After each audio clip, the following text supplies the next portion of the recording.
ஆட்டுக்குட்டி ஒன்று காட்டில் மேய்ந்து கொண்டு இருந்தது. பசுமையான இலை கொடிகள் கண்ட இடங்களில் எல்லாம் தம் விருப்பம் போல் ஆசையுடன் மேய்ந்தது. சிறிது நேரத்தில் ஆட்டுக்குட்டிக்கு தண்ணீர் தாகம் எடுத்தது. சுற்றிலும் கிணறு இருந்தது.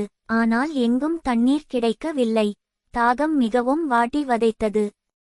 இன்னும் சிறிது தூரம் தள்ளிச் சென்று பார்த்தது. ஓர் இடத்தில் பெரிய கிணறு இருந்தது. கிணற்றுச் சுவரின் மேல் ஏறி உள்ளே எட்டி பார்த்தது. கிணற்றின் உள்ளே சிறிது தண்ணீர் இருந்தது. சுவற்றின் ஓரத்தில் பசுமையான புற்களும் வளர்ந்திருந்தன.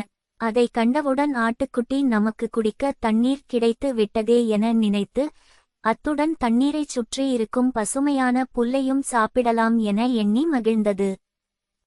கிணற்றின் உள்ளே ஓரமாக படியும் இருந்தது. அதன் வழியே மெதுவாக கீழே இறங்கிவிட்டது. பசுமையான புல்லை மேய்ந்து தண்ணீரும் குடித்தது. கிணற்றின் அடிப்பகுதிக்கு சென்றது.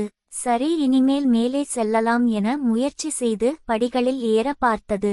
பாவம், அதனால் ஏற முடியவில்லை. படிகளின் இடைவெளி அதிகமாகவும் உயரமாகவும் இருந்ததால் அதன் முன்கால்களை வைத்து மேலே ஏற முடியவில்லை. எவ்வளவோ முயற்சித்தும் கீழேயே விழுந்துவிட்டது. அதனால் கிணற்றின் மேலே ஏறிவர முடியவில்லையே என எண்ணி மிகவும் வேதனை அடைந்தது.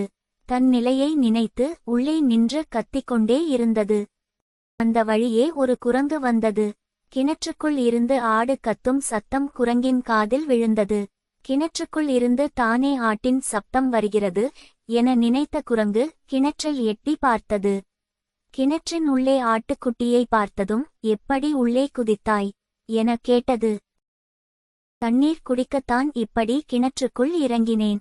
ஆனால் மீண்டும் என்னால் ஏறி வர முடியவில்லை. அதை கேட்ட குரங்கால் ஒன்றும் செய்ய முடியாத சூழ்நிலை.